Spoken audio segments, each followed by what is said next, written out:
Ayyee duraan durseetiin dhahaa carraa kana naa kennuu fi galatoomfadhaa akka nama tokkootitti nama qabnu keessaa nama jiru nama mallee masmiidiyaa haala gaariin hordofeetiin uummata ofiitiif dhaabatee galatoomfadhaa. Gara biraatti itti aanseetiin yoo rabbi fedheetiin jedhe guyyaa waamsa ammaa sababa haajiyoo kennaa gama akiraa deemuutiin rabbi jannataa isaan haa qananiisu guyyaa adhaa kana akkuma itti walgeenneetiin asii koominitii Oromoo Minisootaa keessatti walgeenneetiin murtii kana dabarsineetiin jennetti waa'ee isaaniitiif haala isaanii waan biyya keessa jiruuf waan as keessa jiru kanallee akkam goona waan jedhuun alla ummanni bayeetiin Koriyaa murtaa'ellee dhaabateetiin ufafa ofillee itti fufnaa fi murteeffatanii deemanii kanaaf waan biraa bal'inaan haasofnaa amma ana birallee hedduu namooleen bakka kanaa fi sochii guddaa godhan waan na bira jiranii fi an amma waamsa uummata kennaa fi namni namaan misaa namni namaan cimaa namni namaan nama ta'a Haaji Muhammad nama wajji ofiititti biyya ofiitiif jedhee diinii ofiitiif jedhee rakkataa ofiitiif jedhee jidduu diiniitiif jidduu ummataa nama jiruu godheetiin jidduu ummataatiif jidduu mootummaallee jiraatee gamuu maraanuu seefiin isaa nama dalageetiin ummata ofii bobaa jala qabateetiin rakkinna kamuu ka dhufu jalaa rabbii waliin nama baase tokko al'ammoo eega amriillee ta'anii seenaa isaan dalaganii ummanni isaan wajji ofiitti godhani nu al'a nama kumaatamaatiif yookaan miliyoona jala geennuuni akka itti goonu nutti ulfaatee yeroo kanaafi walaakin rabbiin san keessaa nu baasaa insha Allah kanaafi namni nama ta'uunti jechuu barbaadee fi Haaji Muhammad akka dhalootaatiif akka naannootiif akka maaliititti nama gadabiiti garuu jireenyaaf gochi isaa ka gadabii duun taane ka ummata guutuu biyyaa waan ta'eef ummanni guutuun biyyaallee akka jirutti ka islaamaatii fi ka saba biraallee akkaataa jiruun bira dhaabateetiin jedhe kanaaf akka nu bira dhaabattanii guyyaa san insha Allah namni martuu waamsa isinii goone koominitii Oromooti ganama sa'aatii 10 bariisaa irraa sa'aatii 10 san dhiira dubaran jennu namnu as keessa hirmaatu waan barbaachisuuf wanti isin waamnuufillee warii guuraa asiin bu'aa kanaa miti miseensummaa wal ijaarree wal qabannee akkaataa waan kana gamtaan geennuuf isin yaamnaa amaanaa rabbii isinitti haa ta'u akka guyyaa san nurraa hamne namni dhalataan Minisootaa keessa jiru ka muslimaatii fi ka yookaan akka sabaallee akka nurraa hamne guyyaa san isinin jedha jaalleewwan doktorillee na bira jiranii ormi biraallee na bira jiranii ammaa fi doktorri itti aananii assalaamu alaikum warahmatullahi wabarakaatu. Akkuma agartanii namni hundinuu dubbate waamichi kennaa torbaan hadhaa sa'aatii bari'ee sa'a 10tti Oromoo Seentarii Minisootaatitti walgeennee filmaata koree gartanii geggeessituu filanna jennee waan baallamanneef baallama isaa irra akka nu argamtan amaanama isaa isin jabeessuuf jechuudha.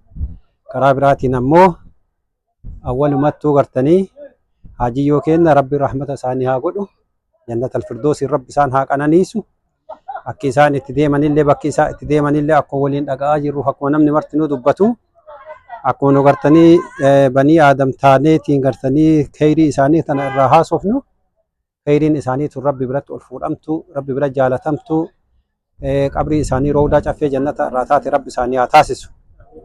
Taani ummanni kennallee diqqaanillee guddaanillee ka bakka kana dhufeetiin carraa argateetiin boordii kana hin filatinillee akkuma filametti amaanaan isaanii dirqamni isaanii nama mara irraayyuu jira akka dhiiraatittillee akka dubartiittillee warri haawwotaallee warri kaleessa isaa waliin waa daladdanillee warri seenaa guddaa irraa qabdanillee warri yaadannoo guddaa biraa qabdanillee yaadannoon keessan sun ammallee akkasuma itti fuufee akkuma isaan daara duniyaa kanarraa deeman haga deemtanitti amaanaan dhiiraa dubartii fi diqqaa guddaanuu nu bira jira. Warra rabbiin bakkaan gahu rabbi nu haa taasisu biyya teenya biyya ijaaramtu biyya gadhaabattu rabbi haa godhu. Akkuma Oromoo jettu namatu gaara bahee lallabee jedhan. In lallabeedhan in iyye jedhan. Maal jedhee lallabaa ani gaara kana gubuu hedaa warri rabbii ni gartanii lallabsa kiyya si dhageessisee gaara kana keessaa bahii boqadhu baqadhu baqadhu baqadhu jedhee lallabee jedhan. Guyyaa 3 lallabee jedhan. Gaara bahee lallabaa bineensi mukaa ka rabbii lallaba dhageessise hundinuu walit dhaabateeti baqate jedhan. Gaafa sadaffaa ani gaara kana gubuu hedaa warri bineensi mukaallee ka rabbiin lallaba kiyya kana si dhageessise bahii baqadhu jedhee lallabe. Eegasii bineensi mukaa walit dhaabatee rabbiin lallaba dhageessisee gaara kana keessaa baqatee jedhan. Guyyaa sadaffaa gaara kana bahee ibiddatti qabeedhan. Ibiddi waa ka hin hambisu gaara kana walit daakee cilee dabarsee gubeeti baase jedhan. Gaafa irraa dhumaa gaara san gubbaa bahee yoo jedhu namichi lallaba lallabu kuni bofa gubatee jedhu ka ammoo hin du'ini ka qaamni gubbaa cilaa'e wayii achi argee ulee yoo tuqu hin duune hin jiraa jedhan. Bofannana jedheen jedhan. Guyyaa 3 baheetiin lallaba dabarsee warri lallaba kiyya rabbi si dhageessee bahii baqadhu jedhee lallaba kiyyan dhagayi immoo maa asi haftee ibiddaan gubattee jedheen jedhan. Asi dhaladhellee asi guddadhellee asi muuxadhellee galgalaan deemee biyya biraa dhaqee salphina biraa arguu irra asuma lafeen tiyya gubattee haa cilooftu jedheeti malee lallaba kee dhagayee jedheen jedhan. Nu hadha haajiyyoon keenna ijoollummaa irraa qabanii dargaggummaa irraa qabanii abbaa ofii irraa fuudhanii kaayoo diiniitiif kaayoo biyyaallee baatanii asiin gahan. Hadha isaan ammoo fuula rabbii godaananii nu dhalataan biyyaa akka gartanii asuma cilaayaa bofaasan taane achirra ciloofnee waan seenaa qabu yoo miilana hin dalaginni rabbiin seenaa kennan balleesse. Gabaabinnumatti warra seenaa dalagullee warra gaaddisa wayii ijaarullee warra kaayoo isaanii bakkaan gahullee rabbiin nu haa taasisuniin jedhaa. Bahaa wal bira haa dhaabannu kaayoo isaanii bira haa dhaabannu galatoomaa isiniin jedhaa. Wassalaamu alaikum warahmatullaahi wabarakaatu. Dhugattiin hawaasni keenya haa galatoomu. Hawaasa gartee alhamdulillah hawaasa ruhii qabu rabbi nuu kenne. Hawaasa nama salfachiifne rabbi nuu kenne. Waan goone keessatti salfannee hin beeynu. Waan dalayne hojii rabbii dhiisi hojii namaa keessatti illee salfannee hin beeynu. Ammoo hojii rabbii keessatti akka salfanne abdii guddaa qabna. Ammaaf dhaamsi nu qabnu hawaasni keenya ka asitti argamtan Minisootaa keessatti argamtan akka dhuftan torbaan har'aa sa'a 10tti koominiitii Oromootitti si waamnee jirna. Sirna kana bu'uureessuuf deemna. Waan sirna qabu ijaarraa. Nama sirna qabuun ijaaranna. Hawaasa sirna qabu waa ijaaraa. Kanaaf akka nurraan hafne isiniin jechuu dhaamsa kana isinii godhu barbaanna. Galatoomaa isiniin jedha. Kana irra isin dubbadhu taanii hojii wal agarra. April 28 sa'a 10.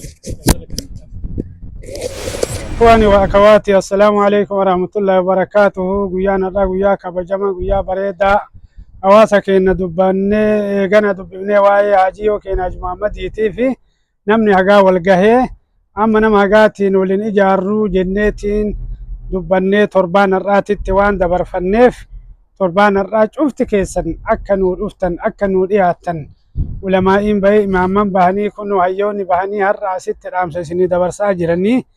Haji Muhammadiin keenya rabbi rahmata isaanii haa godhu jannataan rabbi isaan haa qananiisu. Urga gaafa dhalataniitti khayrii malee waan takka hin dalayne mana ofii hin qananiifne deemanii ala deemanii baddaa gammoojjii keessa deemanii bakka gartee eegana islaamaa rakkoon islaamaa jirtu mara gartanii rakkoo baasaa bayanii har'aan tana rabbiin gartee kaatimaa isaanii tolchee alhamdulillahi rabbil aalamiin silaa hin jedhanii du'atanaan makkatal mukarramaa keessatti gartee bultii gartee 20 soomanii ji'a ramadaana 10 al-awaakiriin keessa bultii 23 gaafa leeylatul qadri keessatti kajeelamu keessatti ruhiin isaanii shuhadaa fi ulamaa keessa rabbiin taasise wallaa akka zamiila isaanii Haaji Abdul Qaadir Daaluu fa'a wagayruhum kakka isaanii rabbiin isaan jaalate achi isaan kaaye buura isaan godhan waan isaan dalagan bakkaan geenne jennee walitti dhufnee doktorran keenya imaamma wajjin hayyoota keenya wajjin gartee torbaan irra akka nu dhiyaatan dhiiran jedhina dubartiin jedhina cufti keessanuu gartanii akka dhufnee waan isaanii dubbannu bu'uura isaan nu ijaaran akka bakkaan geennu maqaa rabbiitiin isin gaafadha. namni hedduu haasa'u jira na duuba jira. Wabillaahi tawfiiq. Wassalaamu alaikum warahmatullaahi wabarakaatu. Sheekonni teennaaf akkasuma hayyoonni teennallee dhaamsa dabarfatanii waan Haaji Muhammad wanni amma an dubbadhu hin jiru. Warri na dura dubbataniiranii an ammaaf ka dabarfachuu barbaadu. Adda walgeettii gooneeti walgeettiin kenna uummanni keenya akka yaadneen bakka kanan nu waan waliin geenneef sababa warra nurraa haftaniitiif walgeettii kenna haala adda addaa irra mari'annee uummanni keenya bal'inaan bahuu qaba jenneeti. Ji'a dhufu torbaan addaa 28tti Oromoo Community sa'a ganama 10tti waan beellamannee jirruuf uummanni keenya kan agartanii kan dhageettanillee wal dhageessitanii kan asitti argamtanillee waliif facaaftanii yaada waliin naqabsiiftanii guyyaan kun guyyaa murtaa'aa waan ta'eef namni hunduu irra nu argamtaniiti yaada tokkoon haala tokkoon marii tokkoon waan tokko gadhaabu guyyaa sanii waan saganteeffannee jirruuf namni waan kana dhageettanii waan namni dhaamsi isinii tare guyyaa kan akka nu argamtan maqaa rabbiitii isin gaafannaa. Maqaa biyyoomaatiin maqaa namoomaatiin isin gaafannaan namni magaalaa lakkuu keessa jirtan hundi keessan qooda akka irraa fudhattan kabajaadhaa isin gaafannaa naa galatooma ulfaadhaa isiniin jedha. Assalaamu alaikum warahmatullaahi wabarakaatu. Isiniin jenna uummanni keenya warri asin jirre naan dura akkuma obbo Abdallaa Faayyananillee aalimman keenya doktoroonni keenya warri aaqillan keenya martillee dubbataniiranii dubbii haftee fi miti. Akkuma isaanii martinuu afaan baafadhaa waan nu jedhaniif haasaa irraa warri akka har'aasitti argamne marti torbaan har'aa guyyaa 28 guddaa wanni haasofnu illee jiru akka hadaraa rabbiitiin isin gaafannaa guyyaa sarka isin nu argamtan isiniin jenna. Haajiyaan keenya ammoo nama gadaa biibichaa miti nama Oromoo maraati. Warri Twinsiitiin kana keessatti martinuu akka nu argamtan isin gaafannaa. Akkuma Sheekh Abdusalaam jedhanii haajichi ka gadabiitii miti ka saasaatii miti ka garjeedaatii miti ka Oromoo maraati ka baaleef gadabiiti ka diida'aatii waan jedhanii namni martinuu akkasuma beekaa. Warri har'asitti illee argamne warri keessattuu ummanni keenya ummanni Arsii ummanni Sikkoo Mandoo waan kana irratti uduu achi hin jenne uduu as hin jenne ikkatti nu qarqaartanii nu birmattanii isin gaafannaa guyyaa sanbata 28 akka nu argamtanii hadaraa isin gaafannaa. Jecha rabbiitiin isin gaafannee irraa guyyaa san nu argama isin jenna asumarraa gabaabsinaa taani guyyaa biraa inshallah walitti deebina. ربي مال جعلنا الذين آمنوا وعملوا الصالحات سيجعل لهم الرحمن ودا. ربي مال جعل القرآن كنا كيست إنما ربي تأمني غاري دلقي ربي جعل الإسحاقين جعل الإسحاق تاس سجل جت كنا كيس وانت أنجل وبرباده حديث تكو وان تك أفان تكلم إسني فيما الرسول صلى الله عليه وسلم حديث بخاري كيست حديث قدسي كيستي ربي إذا أحب قوما نما تكو جعلته قبرتك يو جعلته ينادي جبريل واميت ربين إبلو أنهن جعلت جدانج جبريل اللي ورسما كيست للبه إبلو هن جعلت أني جعلت كجد للبه إيجانا وردتشيت اللي ربين جعل كيس كاج ربين جعلت تنيتي درك أمر ربين جعل نكيس كايت جعل حاج محمد سعيد دبان درك أمر ندبتشي سجالتين دبتنا من مرتو جالتي متي جالل ربي نكيست درب كجبريل كيست للبي كور سميت في دتشي كيست للبي دتشي كيس ربي اللين كاهتو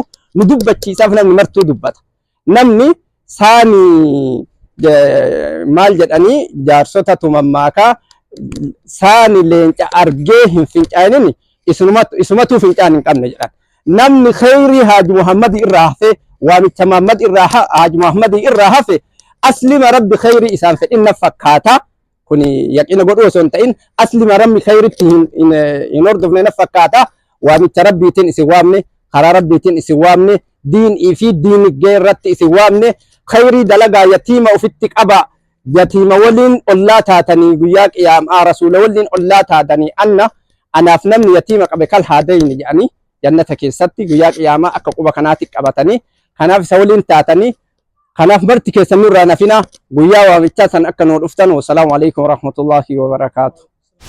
Bismillahirrahmanirrahim. Assalamualaikum warahmatullahi wabarakatuh. Akkam nagaa jirtu warroonni sagalee kana dhagaa jirtan marti keessanu.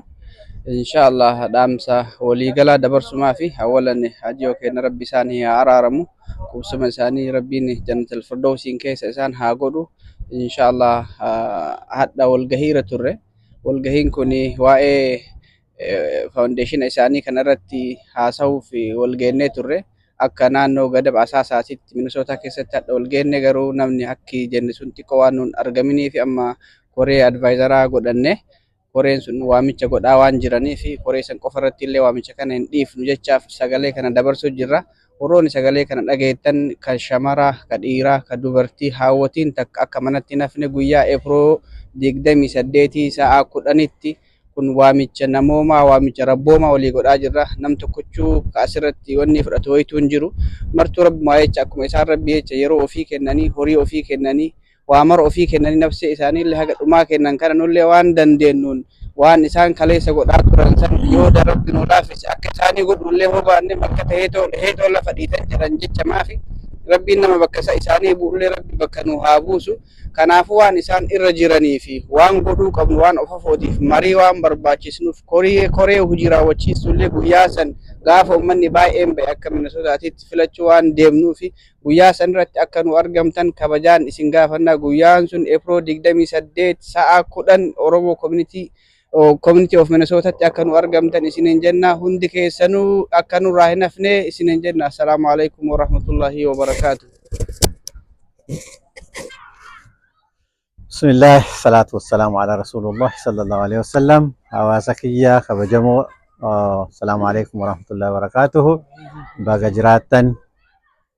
Inshaallah dhaamsi homa waa hafee miti. Hawaasni kun dhaamsa kana isinii erge waamicha obboleeyyummaa, waamicha rabboomaa, waamicha gartanii jaalatamaa abbaa keenna kabajamaa daa'utee keenna gaaddisa keenna ifaa keenna kadingata gartanii nu biraa mucucaatan daaloo akhiraa deeman waan isaanii ifaajee isaanii dalagaa isaanii ta namni beeku ta rabbi beeku ta namni hin beekne ta rabbillee beeku isii tana gartanii wal qo'annee wal mari'annee hawaasni gabbahee hundee tana gadhaabnee hundee tanaan maqaa biyyatti illee goonee ofitti illee goonee ta rabbi illee isaaniif illee sadaqatul jaariyaa ta jennu san goona jechuu wal yaamne. Waamicha kana subhaanallah gartanii namni nu dhufe nama haga 50 qofa dhufe. Nu ka'eenne nama 200, 300, 400 kumaan eenne. Maal taate yaa haadha dhiiraa? Maal taate yaa hataan falaa hidhatte? Maal taate? Akkamis si dhabe hadha guyyaa hadhaa? Jaalalli dheengadda ati boottu sun kabajaan ati gaafsan akkasi boottu sun adaa sobaa akka soban taane sanbata guddaa dhufu kanaan isin eega. Akka waliin waan kana hirmaanne dhaamsa keessanillee yaada keessanillee komitee keessatti illee yaada akka fudhattan isin barbaanne namoonni gartanii keessattuu haawwan keenya dubartiin teen ijoolleen teen ka shabaabaallee shamarran illee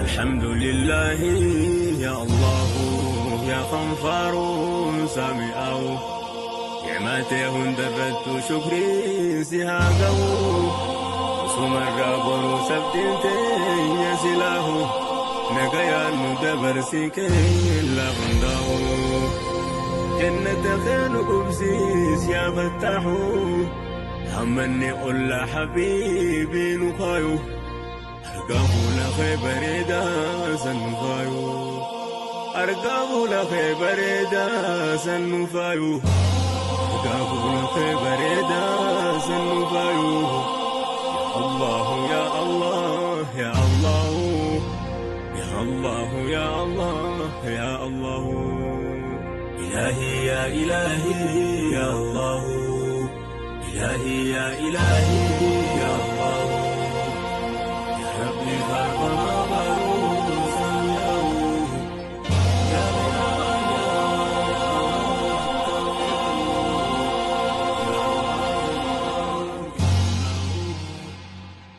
خباز النور كي هم